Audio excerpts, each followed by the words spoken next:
જો ફ્રેન્ડ્સ, તો આજે આપણે બનાવીશું ખીચું. ખીચું ચોખાના લોટનું બને છે અને તે ખાવામાં ખૂબ જ ટેસ્ટી લાગે છે. તો એના માટે મેં એક બાઉલ ભરીને ચોખાનો લોટ લીધો છે, થોડું અજવાઈન લીધું છે, લીલા મરચાંની પેસ્ટ લીધી છે અને મીઠું લીધું છે. હવે આપણે એક તપેલી લઈશું. ગેસની ફ્લેમ આપણે હમણાં થોડી ફાસ્ટ જ રાખીશું. આ મેં 2 ગ્લાસ પાણી લીધું છે.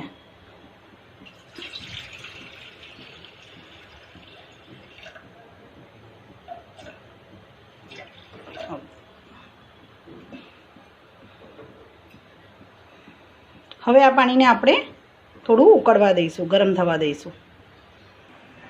જો ફ્રેન્ડ્સ, હવે આ પાણી થોડું ગરમ થઈ રહ્યું છે. એમાં નાના નાના બબલ્સ આવવાના ચાલુ થઈ ગયા છે. તો હવે આપણે થોડું મીઠું નાખીશું. આમાં મીઠું તમે ઓછું વધતું કરી શકો છો. અજવાઈન નાખી દઈશું.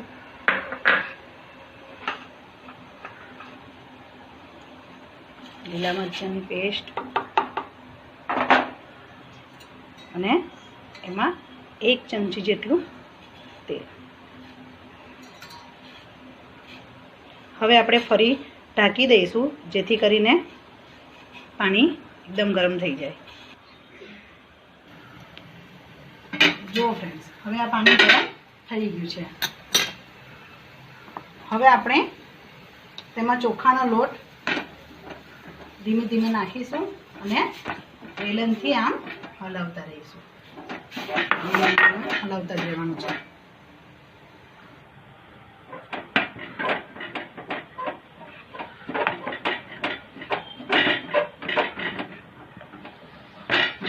ચોખાનો લોટ પાણીમાં એકદમ મિક્સ થઈ ગયો છે અને એકરસ થઈ ગયો છે.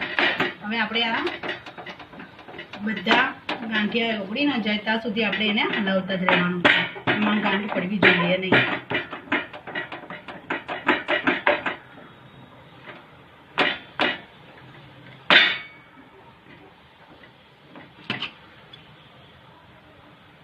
હવે ફ્રેન્ડ્સ, આપણે એક બીજી તપેલી લઈશું.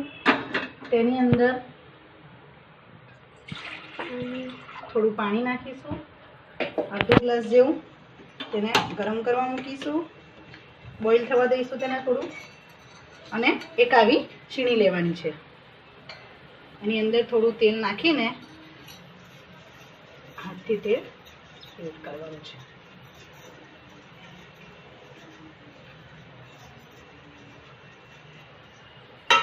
અને ઓની ઉપર મૂકી દેવાની છે. હવે જે લોટ લીધો છે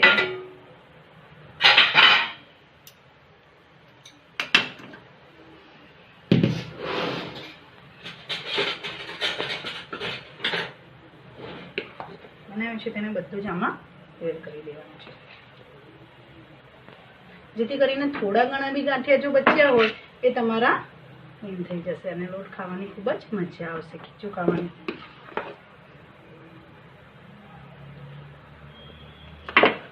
બિલકુલ બહાર જેવું ખીચું બનશે.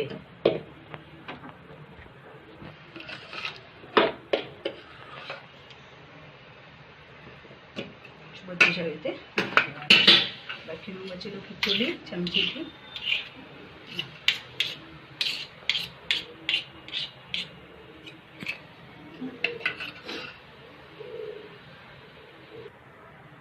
હવે આપણે એને ઢાંકી દઈશું.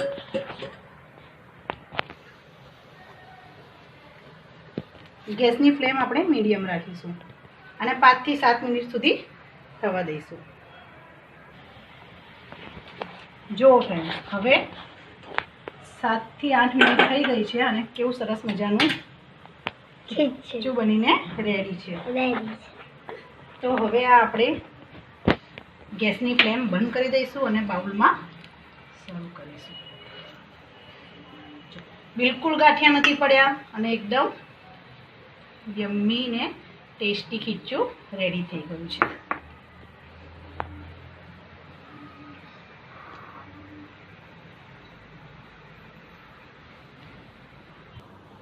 જો ફ્રેન્ડ્સ, આપણું ખીચું તૈયાર છે.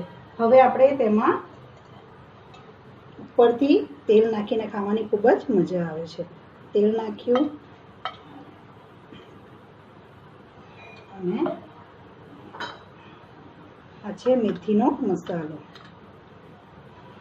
વાવ, યમ્મી. તો આપણી ચોખાના ખીચાની ડીશ तैयार है.